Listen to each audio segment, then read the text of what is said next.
afternoon, everybody. How is everybody doing this cold? Please type in the chat and tell me if it is cold where you are and how you are feeling this afternoon. What verbs are we using this afternoon? Excited, ready, eager. I see you, and thank you very much for joining us. Let me see who is here. I see you, Rose. Karibu sana. Naomi, karibu sana. Thank you very much. It is indeed a great pleasure to have you all this afternoon. And you know how we do it the last Friday of every month. We are here to learn, to inspire, to grow each other, to ensure that our businesses grow, to ensure that we grow as individuals, to ensure that we continue to learn from each other and ensure that we are doing great wherever we are despite the weather. This is Springboard Capital. We are so happy that you have taken this lunch hour to join us. We are going to be eating a great buffet today. We are speaking about mastering the art of business storytelling. What is your story, I ask you? How will you master this art? Now picture this. You've been invited to that business association that you have been waiting for so long. You've been eager. In fact, you've spoken to all your networks and told them, you know what? Because your network is your net worth, I really want to be in this particular forum. And then you're given the chance to actually speak and tell us something about your business. Suddenly, you go blank. Sales speech disappears. You start talking and people are not listening. What do? You really know you have something great in you. You know your business is needed. You actually need that lead. In fact, the person to put pen to paper is there. What do you say to inspire them? What do you say so that they will remember you? What do you say that they will prioritize your business? We're asking each other, how can I use storytelling in my business? How can I make my conversations more engaging? How can I use storytelling to enhance my unique value proposition? Because truly you know that your offering is unique, but how do I get people to see it?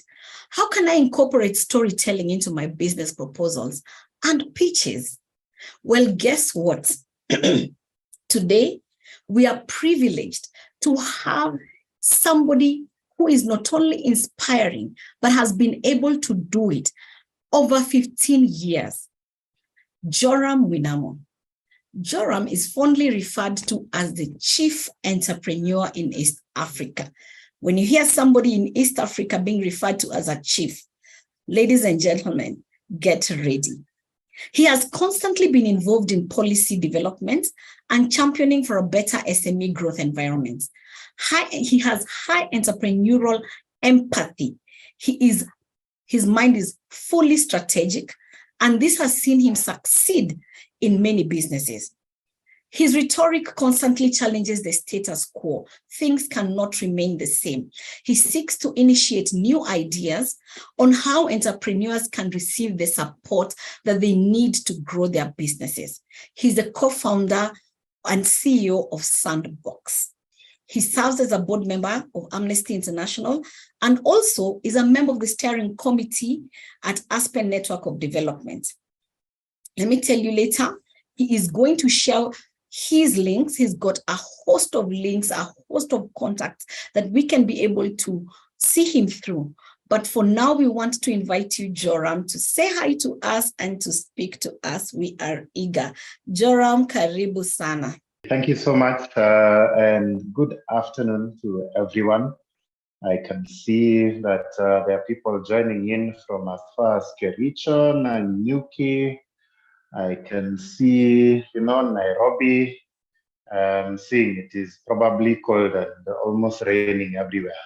But it is such a pleasure to have everyone here. And I'm glad that we can be able to go this far just to be able to see people everywhere. I'll start with the fact that Mumeambiwa, you introduce yourself and say what you do for your business and where you are. And I'm seeing very few people are saying, and that is already a sign that I have quite a bit of work to do here to change that culture. As a business person, you should take every single opportunity to tell your story. And that is something that I hope as we work together today, we can begin to change and help you tell your story a little bit better. And so I'm going to start telling this session with telling my own story. We don't have so much time and my story can be very long. But just so that you know me a little bit better and maybe take what I'm going to say a bit more seriously. I have been in business since 2004 when I registered a company called Wild International. Wild International started out as a very simple, small consultancy firm here in Nairobi. I was actually 24 years old when we started this company. Straight out of campus with a lot of confidence, energy, and self-belief. And so as we went ahead just trying to build our training company, we faced so many challenges because I did this without any mentors, nobody in my family, had experience as an entrepreneur before who could guide me on this. And so as we went along, we made a lot of mistakes, probably lost a lot of money together with my co-founder as we did this. And as we grew and found out, the things that it took to structure a business and grow it, we started to realize that it was actually not rocket science to build a business. And so what we started to do was package that which we were learning as an opportunity, and we started to teach other people. And before long, we became specialists in helping companies structure themselves, create a strategy, and grow. By 2010, we had grown to start offering entrepreneurship development services to different types of entrepreneurs who sign up for our programs and then take them through different classes and coaching on how to build their businesses. And we just kept growing and growing and growing. Before long, large organizations, NGOs, private sector, big brands, structures in Uganda, Tanzania, Rwanda, Ethiopia. We have served clients as far as places like South Africa, big Ghana, Nigeria, and even I have served clients from places like Slovakia, Germany, as an entrepreneurship coach. How did all this growth come about? So we started to put together a concept of how we could build a one-stop shop to support entrepreneurs. And at the end of the day, we were also fortunate enough to raise some money. So we've been able to put up a center to support SMEs. It's called the Sandbox. We launched in February of 2020. It's a physical location. If you're in Nairobi, we are at a building called CMS Plaza on the ground floor. You're quite welcome to come and visit us as an SME. We are completely tailored for SMEs. Our pricing is tailored for SMEs. Today, we've brought together over 35 seasoned experts from different specialties under one roof. And our objective is really to provide relevant solutions for businesses, mainly with the understanding that African businesses need African solutions. And that is why you even see our branding behind me in that picture. That's our office. You see that we are very proud of our African heritage. We are very proud of the solutions that we have created. In fact, one of the things you will notice about the Sandbox is that we call ourselves the village formula. And those are some of the people, from the village. Our numbers have since grown. This village believes that it takes a village to grow a business. The same way in Africa, it takes a village to grow a child. And so we come together, we collaborate, we develop solutions together, and we're able to serve different businesses that come through our doors. We have consultants in every area you can think possible. They're listed over there. I can't go through all of them, but whether you're looking for a tax consultant, accountant, audit, customer service, risk management, leadership, coach, a life coach, public relations, a marketer, that list there shows you the 35 plus that we've been able to bring together into the village to collaborate to help your business to grow.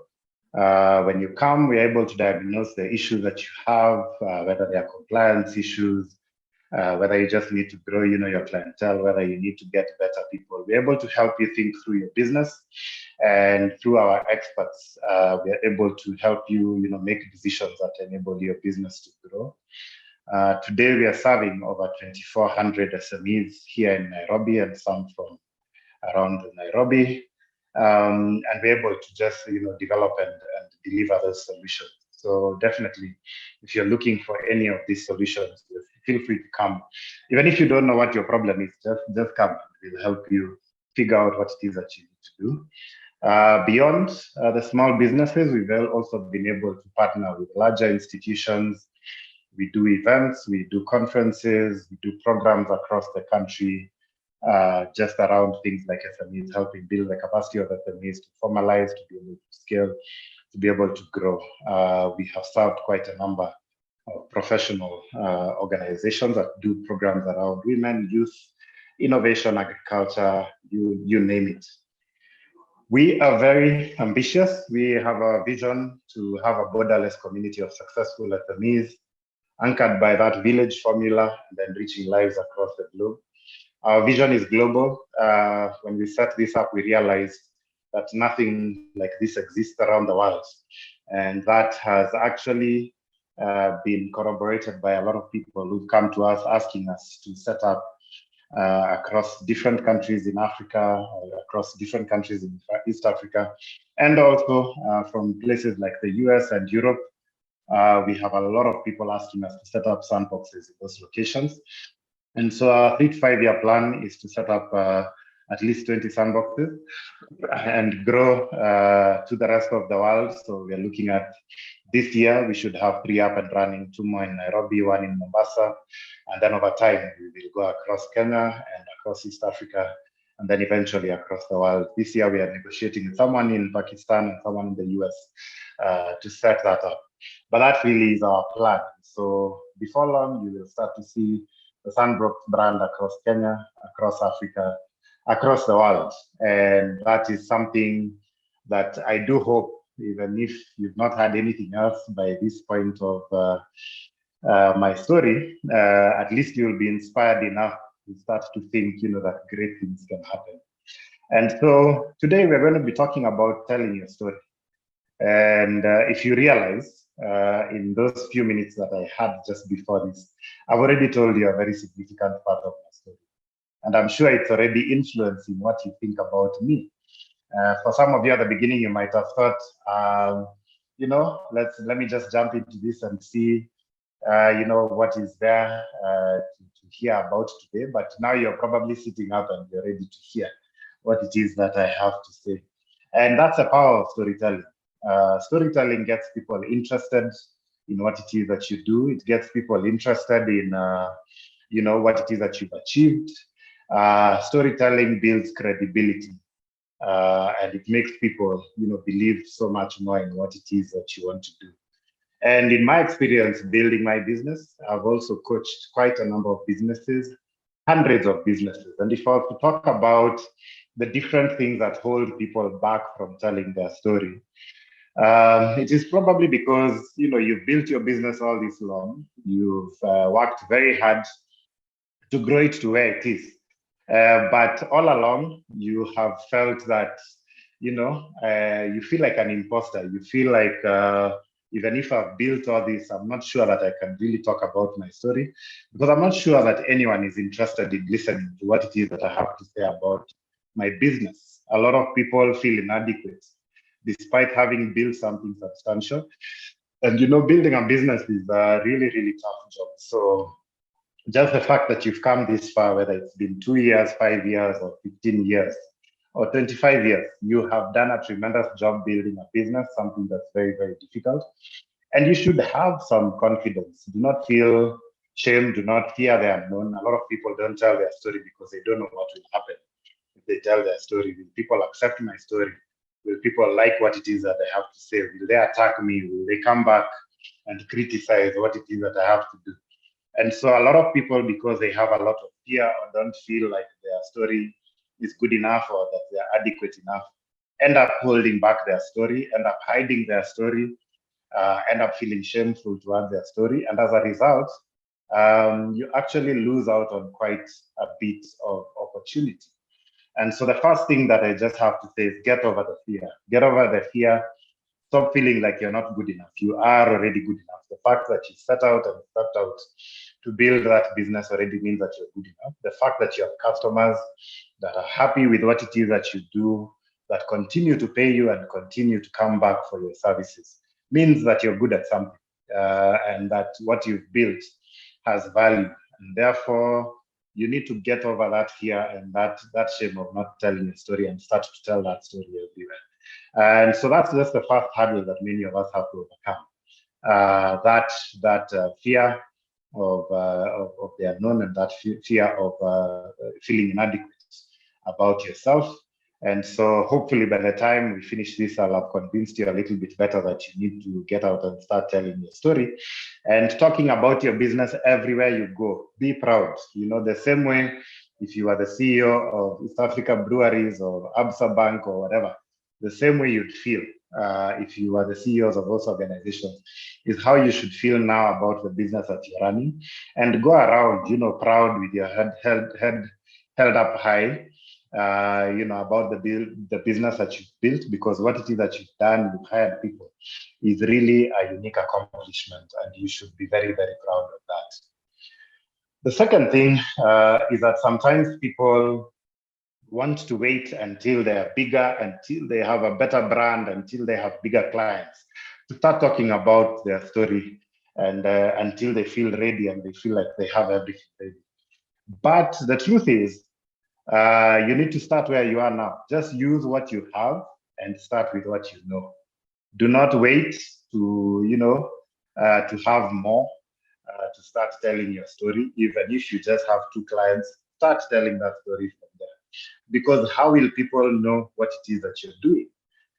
Don't wait until later on when you can engage a PR professional or a marketing expert or something of the sort to start telling your story. Just start with what you have to do. You have a phone in your hands. Some of you have a laptop where you do your work. You're able to log into Facebook. You're able to log into LinkedIn. You're able to log into Twitter, Instagram, WhatsApp. All those are platforms where you can tell your story. Some of these things are very simple to learn how to do. You can do it on your personal page. You can do it on the page of, you know, your business. You can set up a business page and just tell your story there. And then don't wait to learn how to tell stories perfectly. You can start today. You have a phone that can take pictures of an assignment you're doing, or a consignment you're delivering, or, you know, your office, or you're together with your team, you're having a meeting, or you are together with a client and you're doing an activity somewhere. All those are opportunities to tell your story. You can literally be your own media house today. Some of you have hundreds of followers on all these different platforms that I've mentioned. That's a media house. Yeah, that's your own. You need to be your own media house. Don't wait for other media houses to come and pick up your story. And basically, what we end up saying is, if you're not able to tell your own story, why should somebody else come and tell your own story? So basically, you need to be the one. Why should another journalist come and tell your story if you yourself are not willing to tell your own story? Why should the journalist think your story is worth telling if you yourself do not think your story is worth telling? We are the first signal to the world out there that our stories are worth telling, and people will want to pick up on our stories based on how we tell those stories ourselves. So again, don't wait. In fact, for those of you who are brave, you need to start today. Some of you have many friends on all these platforms, on Facebook, on LinkedIn, on Twitter, but you just spend time sending memes, telling jokes, maybe putting Bible verses, which is good. You're helping people, but those people have no idea what you do as a business. They have no idea what you do as an individual. And therefore, you're missing out on so many opportunities. Some of them work in organizations that could contract you. Some of them work in places that, you know, could buy your products and services. But if they don't know what you do, how are they going to contract you? For a very long time, I used to shy away from telling my story on all these platforms. But then at some point, I started to do it consistently. And then I would just have my friends calling and saying, I've been seeing what your company is doing. My boss has been looking for somebody who can do X, Y, and Z. Can I introduce you so that you come and do it for my business? And I realized that telling my story in my platforms would give them the confidence to confidently go and tell their bosses, look, this guy has worked with XYZ company. We think he has the capacity to come and work with us. But if people have no idea what results you deliver, then they'll be very shy to even recommend you to their bosses, to their companies, and in different places. So you need to be your first marketer, you need to be your first media house, and you need to shout about things that you do everywhere. Also, you just need to tell your story, share your story like it's the best thing in the world that ever happened. Otherwise, then why are you spending 8 to 5 going to work every day if you don't really believe what you're doing is good? People need to know what you do. People need to know that you exist. And the other thing that happens, if you don't tell your story and you're really good at what you do, what tends to happen is that people who have lesser solutions than you tend to shout more than you do. So you'll find it's less competent people than yourself who keep getting all the deals that you should be getting. Why? Because you haven't told people that you can do those things. And so why should they go out of their way to come and find you? And yet you're not confident enough to tell them what it is that you're capable of doing, what it is that you're capable of achieving. And so they'll keep bypassing you, and you will keep seeing your, less competent competitors always getting the deals that you should have gotten. But can you blame them? Them, they shout about the little they know, and they're able to get work. You know a lot, you're very competent, you can do very many things, but you don't talk about it. So why do you want people to come and contract you? The other thing is, I would say, about telling your story. Say yes to every opportunity to tell your story. Accept when people invite you to speak somewhere. Say yes.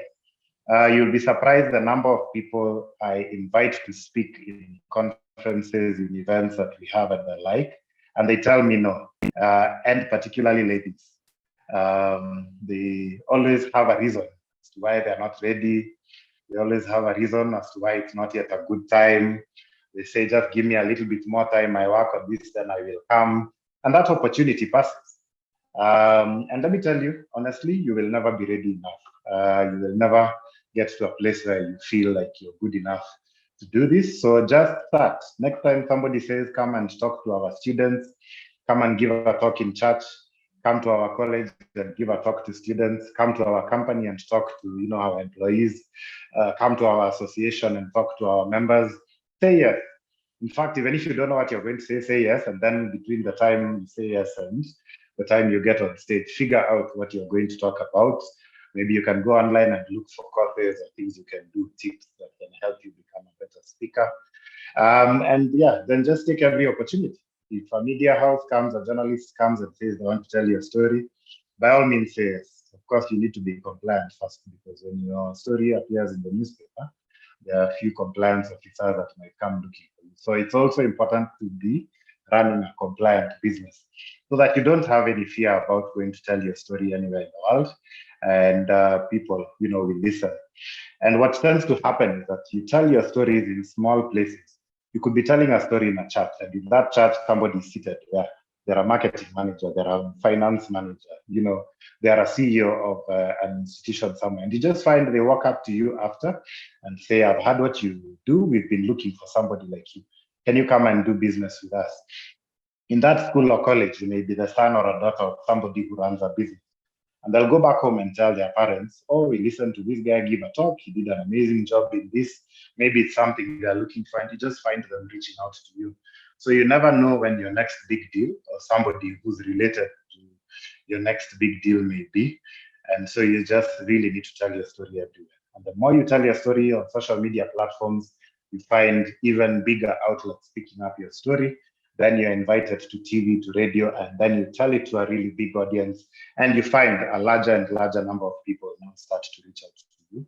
As a result of myself telling my story on LinkedIn, Twitter, and other spaces, I've been invited to TV, I've been interviewed in prime time, I've been interviewed in different spaces. And then as a result, now I find an email or somebody reaches out to me on LinkedIn and says, we are looking for somebody just like you. Can we get into a call? Can we, talk about how we can work together? And as a result, even companies that I did not know existed in Kenya and spend a lot of money on projects have ended up reaching out to us and eventually contracting us. So I'm sure some of you would ask, okay, what are we going to talk about when we tell our story? There are different things you can talk about. From things as simple as milestones. You've turned 1 year old, celebrate it on your social media pages. Say, we thank God we've done 1 year, or we've done 3 years, or we've done 5 years, or we've done 10 years of our business. You're telling people, you've stuck it out there and done this for this long, so you're committed to what it is that you're doing. Maybe you have anniversaries, maybe you have special events that have happened. Maybe you have a new product you've just introduced or a new service and you want people to get to know about it. So if you're launching it, please go ahead and tell the story of what it is that you're doing, why you're doing it, what that is going to be able to do for your client. Somebody will pick it out there. New developments for your business. You've hired a new person. You've seen people in the newspaper, even when they hire a CEO or a new finance director or a new board member, they announce it because what they are signaling out there is that we've gotten more and more competent people to come on board. We are an institution. We are not a briefcase company. We are, we are making all these developments that should give people confidence out there. We've opened a new branch in Mombasa, or we now have an agent in another country, or now we have build connections, in Nigeria or somewhere else. Tell all these stories because somebody might have just been looking for that solution, or later on, somebody will be looking for that solution and they'll be able to refer you. If you have major client milestones, you've signed a big contract with a big client, you've had a success story because of the work you're doing, your client has been able to achieve something great. So of course, with their permission, you can tell this story. You can take pictures. You've signed an MOU, you've signed a contract. You can take a picture of that MOU signing and put it up on the different platforms. Sometimes media houses will pick up on that and publish them. So there are so many things you can tell about the business you're doing. In many other cases, you can even just type lessons learned about how what you've learned in doing your business. Are there lessons? Are there mistakes you've made that you don't want other people to make? You can talk about those lessons. Are there things you should have done better before? Are there things you've learned that work in a unique manner in this part of the world? And then thought leadership. You have become an expert in certain things. Maybe you're a property expert and you can give people 5 tips on things to consider when building a house. Maybe you're in the transport industry and you can give people, five tips on what they can do to, lower the costs of transporting their goods. There are all these things as an expert, which you think everybody else knows, but you'll be surprised if you just, tell simple stories about this. You just find a lot of people who are not in that field actually considering you to be a leader in those sorts of things. And there have been so many opportunities where I have just posted a few tips on my LinkedIn. And soon after, I get an inbox, somebody saying, that post you just put was really, really what we are grappling with in our company. Can you come? Can we contract you to come and help us? Something like this. And so you find that all these details that you share are things that help open up opportunities, are things that shape what people think about you. One, to you, if you don't tell your stories and then something bad happens in your business, and the first thing that people get to know about you is a crisis, a scandal, or something that has gone wrong, it takes so much more effort to clean up, that mess later on, than if you had been telling your story and people know you're a credible company. And even if something goes wrong, people will be like, that is just a one-off that happens because we've seen this person's story, we've seen them growing, we know they're credible, we know they're honest people, we know they've done good quality work in the past. But if people don't know you and the first thing they hear from you is a scandal, then that becomes your brand and it becomes a very difficult job. Wherever you walk into, the first thing they ask you is, we saw this bad story about you. Are you still You know, are you still hurting your client? Are you still messing up? Then it takes a long time to build credibility from that kind of thing. But if you had been telling your story all along, then it becomes very easy to clean up a mess. And people are very forgiving when they know that this is just a one. And so that's my email address, our website. And if you want to see practically what I've been talking about, you can go to Twitter, Facebook, Instagram, and LinkedIn. Follow me on those platforms. You can look through the history of the things that I've been posting, and you'll see a lot of stories that I've been telling about myself, about my business. We are always sharing about events we are having or workshop or the like. And I can tell you, with no uncertain terms, it has opened so much business opportunity for us. And it is the reason we have kept growing and growing and growing. And we are still on that journey. So I hope that we will all start telling our stories now. I can take time to get questions and answers. I think the team I sent them this presentation, they can forward it to the mailing list. And if you want to reach out, you can reach out on email or any of the platforms I've mentioned, and we can have a nice chat about it. So I think I'll stop there and give an allowance for questions and answers because I can see our time has really run. Wow, Joram, thank you so much for that very realistic presentation. I'm being requested that you please keep your contacts up so that people can take them even as we go into our question and answer session. What buzzwords have you had? Because Joram, I feel like we need an altar call, especially for the ladies, because we are saying no bad hair day is going to make me not stand up and say something about my business. It's been amazing, amazing. Please, we are almost 100 of us. What do you do? Very quickly, because we've been told by Joram, it's always an opportunity for somebody to see you, for somebody to hear what you do, so that we can be able to reach out to your business, because your network is your net worth. And if you don't talk for yourself, the media will talk for you. Wow, today has been serious. Please walk around as, I don't know what you will, myself, I am going to be Anastasia Broadcasting Corporation. I am my own media house. All right, so we can look at question Wanjiko. Hi, Wanjiko Mwangi. Yeah, she's asking, how can one use humor in business storytelling without detracting from the message? Okay. This one, in fact, I have a really good example. Recently, a good friend of mine called Michael Kanu on LinkedIn posted a video. I don't know if you guys have seen this video. There's a guy, he's a white guy. He's standing next to a river, a muddy river.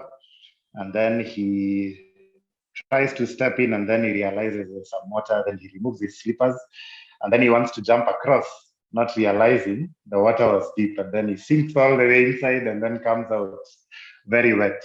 And my friend used that story and said, this is how somebody jumps from employment into entrepreneurship, you know, thinking they are going to jump into something they can handle, and then later on they realize they get into something much deeper. That post has been seen by more than 1.2 million people across the world, just because of how first it is very humorous. Second, it captures the message very well.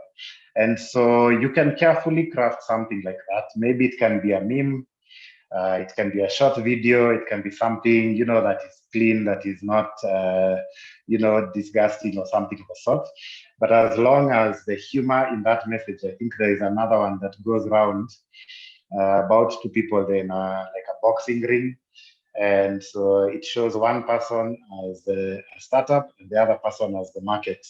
And you see the startup is doing all this, you know, interesting maneuvers and everything. And then as soon as they go towards the market just gives them one punch and knocks them out.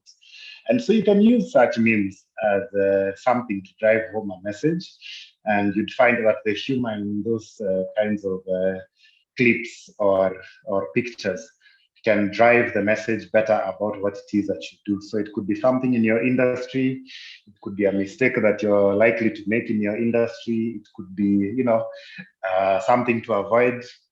And you find that when you capture attention with people with a funny post, Then you can drive a more serious message when you have their attention, and also be top of mind. You might find something simple like that, and I now have someone inquiring after that, can you help me with something like this? And can you show me which direction to go later on? Maybe I can just read out because I can see people are typing. Yeah. Sure. Yeah, so there's a question about how can one leverage social media platforms to tell compelling business stories and network effectively? So like one that I just said is number one, just start saying what you do on your primary social media page. Second is that you can set up a business one that communicates more of the formal business things.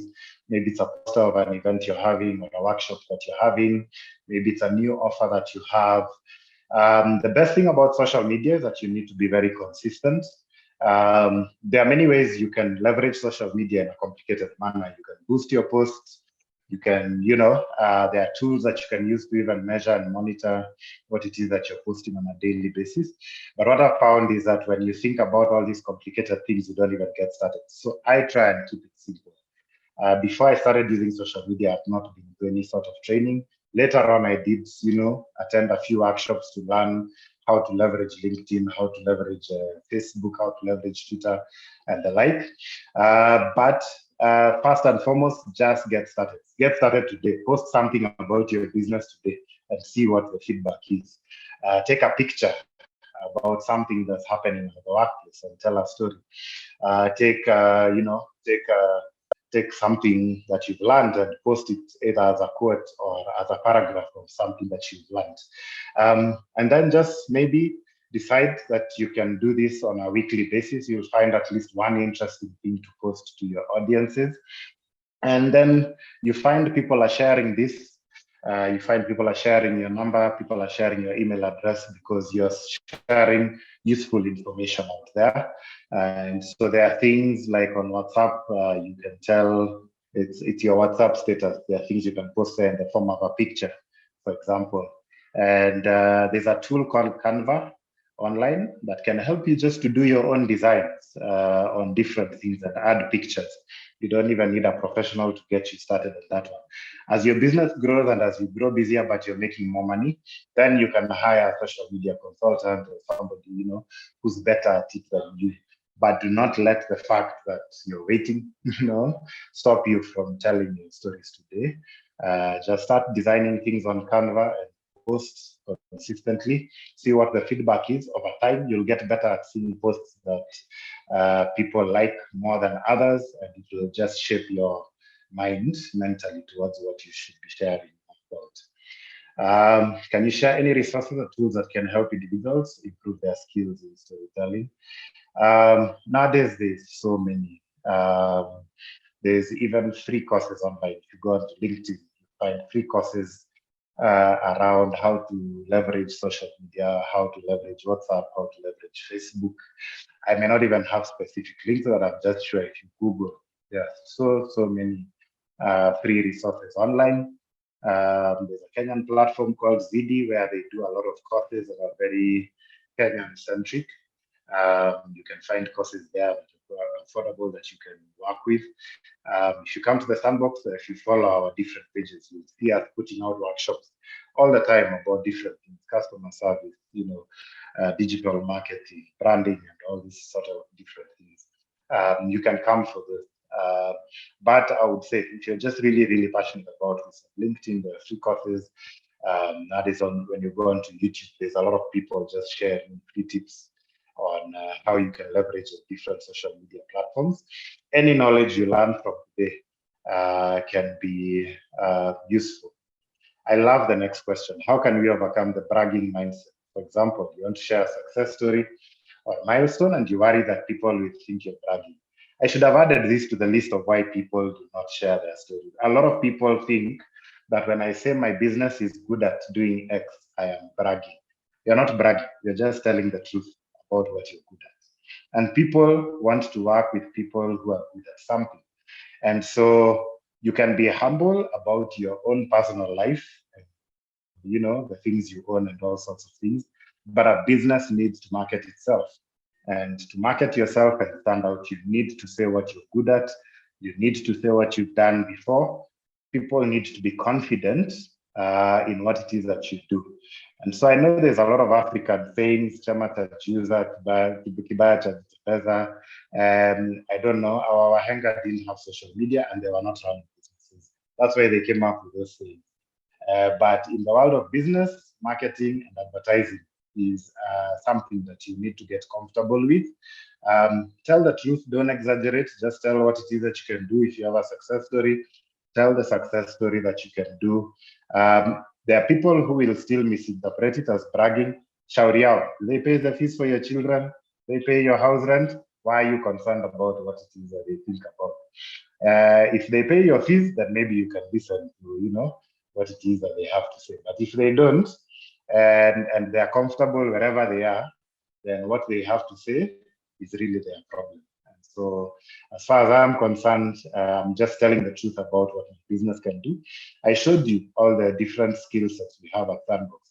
That's not a lie. All those things exist here. If you come, you will find all those services. Some of the people we have here are some of the best people in some of those areas as far as Kenya is concerned. I will not shy away from that because you need help and you need the best person to help you. If I don't tell you I'm the best and I am, you will go and you'll work with a quack, then it's my fault that you got the wrong result because I didn't tell you that I'm the best. And so don't look at it as bragging. It really is just telling the truth, and that truth ends up helping so many people out there. So get comfortable with it and just put out the truth of what it is that you can do. I can see someone, Pauline, talking about salons assured Kenya. They support salons, barbershops, and spas. I love it. You're telling your story. That's what I was talking about. We are great in salon, barbershop, and effective system. Sasa kuna mtu hapa amesaidika. If she did not say this, yeah, there's somebody who would continue suffering wherever they are. And again, that is why it's now we all know in Kenya that there's somebody who, if we are running a salon, a barbershop, or a spa, they can help us with what it is that we need. So please go ahead and continue telling the stories. So the other one says, with regard to storytelling skills, how can one continuously improve their business storytelling skills and stay relevant to an ever-evolving business landscape? As a business person, I would always encourage you to always be reading. I'll tell you, like myself, every night at between 9:30 and 10, I take a walk in my estate. It is well lit and safe. And when I do that, these headphones, I put them on and I am listening to a podcast about one topic or another in business. Usually they'll end up recommending more and more things that I learn with entrepreneurship or things I'm interested in. So I'll end up learning more. I read a lot. I buy books on Kindle and physical copies just that can help me learn more and more. What I'll tell you though, as a business person, as your business grows, you'll be able to afford either a consultant or hiring somebody who can do this better and better with time. So doing it initially may just be because you cannot afford it by yourself, but as your business grows from those initial efforts, then you'll be able to come across more people who can either teach you, consult for you, or help you keep up with what it is, because we can't be an expert in everything. So I would say it's just important to know the basics of all these things and do it yourself. But as your business grows, please engage the professionals and they'll help you do it even so much better than you're doing it now. But in the meantime, just spend time listening to podcasts, watch YouTube videos of things that interest you, buy books, business books. Every once in a course, if you see a course advertised somewhere that is in line with what you're interested in, please spend that money, go. If you don't spend money and you get it for free, it is highly likely you're not going to listen to it. But if you spend money on it, then you'll value what it is that you learn and you will go back and implement it in your business. So always be in a learning mode and sign up. How can storytelling be used in an organizational environment, in business reporting, during management or board meetings? So one of the things you need to learn is, like I mentioned, things like telling your success stories, telling, things that have gone well, telling your milestones, all build a lot of credibility. So it's the same thing. We've all seen investors put a lot of money into businesses that already failed. Ask yourself, why did they first invest in that story? because somebody told them a very emotive story in the boardroom that moved them to invest in that business. How much more you who has a business that's already working? If you tell your story effectively, you can be able to fundraise, raise investment, you can be able to bring investors into your business.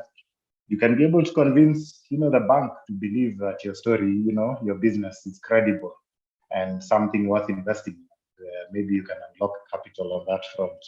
Or you can be able to convince, a significant business person in your town to invest money in your business. So storytelling is not just for the market, it's not just for clients, it's also good for fundraising. It's also good for building confidence in people you want to partner with. Human beings evaluate things rationally, but at the end of the day, they make decisions emotionally. And at the end of the day, it's the emotions that move people. And that's why when you look at adverts on TV, they'll advertise to you a spray or a soap. But what they are really telling you is if you buy this soap, you will get a boyfriend. They are appealing to the emotional side of you. Or if you use this perfume, you'll be the most attractive person in the room.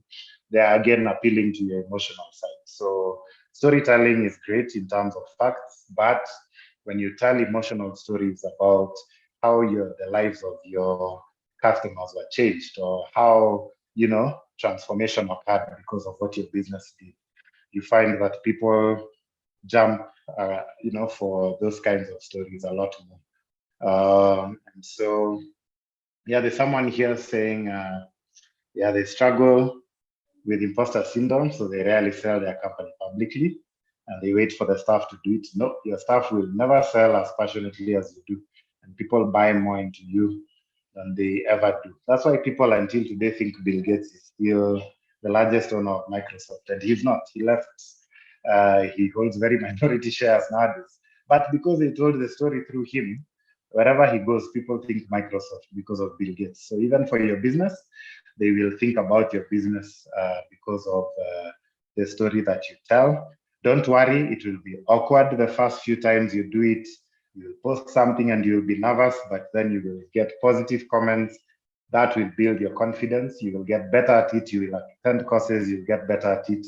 And then before long, it will become something that you do on a daily basis. Maybe, Joram, before we let go of you, please respond to Emma, who is asking, how can you effectively use different marketing strategies and approaches targeting different specific niche of clients without looking like a jack of all trades? Okay. I think maybe something I should have mentioned is that in many cases, when you build a specialty around more focused areas, it is easier for people to believe, the credibility that you have. Even from my own story, the more we focused on information development and the more we focused on strategy, the more people reached out and the faster our business grew. So what you could look at is maybe what's the main area of your business that you'd like to build, that you're really good at, and use that as the main thing that you position out there. And then as people interact with you on the basis of that thing, they'll get to learn about other things you do. Our very famous company, Coca-Cola, usually markets the one Coke brand. But as a result of Coke and what you know about it and celebration, when you want to buy sodas for a wedding, you will mix up and you'll have some Sprites and some Cokes and some, all the others. So the same thing tends to happen when we put out one big thing we are good at and show that to the people, and then when we draw them to us. But if you try and tell too many stories, and at one point someone is seeing our hardware, the next you're running a hospital, and then before long you're also building roads, then they start to think, hey, what is it that I can really count on this person to do? I'm not so sure that they're really good at something. But if they just see all you do is roads, then all the roads people start coming to you. And then as you meet them, you also show them, look, we also do houses, we also do this. And you have the credibility to be able to do that. So my advice would be try with the focused messaging at the beginning. As the story grows, you can start to branch out to the other things that you do very, very well. And you'd probably also have some experts who can help you craft a good story as you grow and branch out into different things. Yeah, so try and be focused. There's more than enough market to be focused and build a great business and then branch out into other things. We started out with strategy for entrepreneurs only. There you saw the brands that have come to me, from World Bank to all sorts of other people. That will happen for yourself as well. Thank you very much, Joram. Want to appreciate everybody who has taken their time to be here, and Joram specifically, these people who have been brave enough to do the practicals of what we have learned, and Pauline and Priscilla, you know, being brave enough to give their pitch right there, Victor, Suleiman.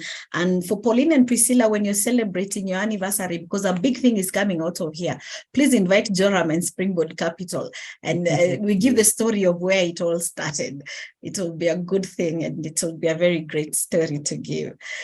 So we want to thank you very much, Joram, and for your time and for feeding us this lunch hour with such great knowledge, with such practical skills that we can be able to use. And my people, it has been Joram's birthday week. Happy birthday, Joram. Thank you so much. Thank you. Happy birthday. We wish you all the best. So we're getting you a bottle from Springboard Capital. Oh, thank you. We are getting you nice things because it is your birthday. We'll get you your notebook. And oh, wow. you can continue to write down that story. So perhaps just give us your final parting shot as we close. Yes, so see, I also got gifts because I said yes to this one. So those are other packs that come, and I'm sure from this session, there's 90-something people out there who now know about our brand and reaching out and recommending us. So I'll just say yes, I'll reiterate, get over the fear by starting small, be consistent, do it consistently week over week. As it grows, take courses and read books or things that will help you tell your story better. Before long, you'll be attracting investors, you'll be attracting partners. I have people whose businesses have been bought off for millions of dollars, just simply because somebody somewhere was looking for a business like theirs, and they were out there and somebody proposed them. So there's so many benefits that can come from telling a story, but also the next generation will have so many positive stories to also learn from. When we keep quiet, look what happens in Kenya. We end up talking about cults. We end up talking about, all these very negative things that are happening, corruption, and all sorts of things.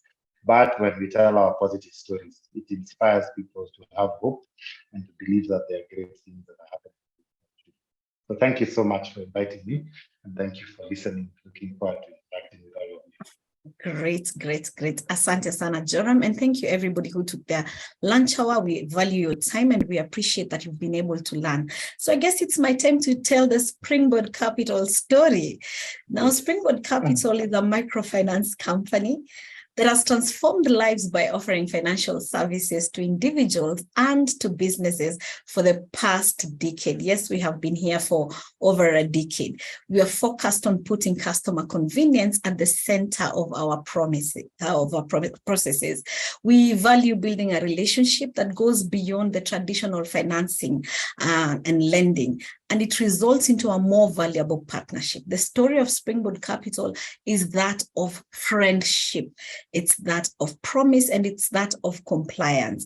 Our customers have reported not just business growth, but such growth in their personal lives because we value educating and improving everything that our customers do. Feel free to go to our pages, specifically to our YouTube page, where you will find more stories that are being told by our customers in terms of testimonials that they are sharing. So we thank you so much for taking your time, and this will be available. We will be sending the presentation, and the video will also be available on YouTube so that you can be able to indulge in it.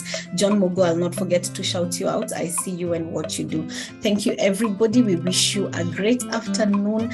This is Springboard Capital, the lending hand.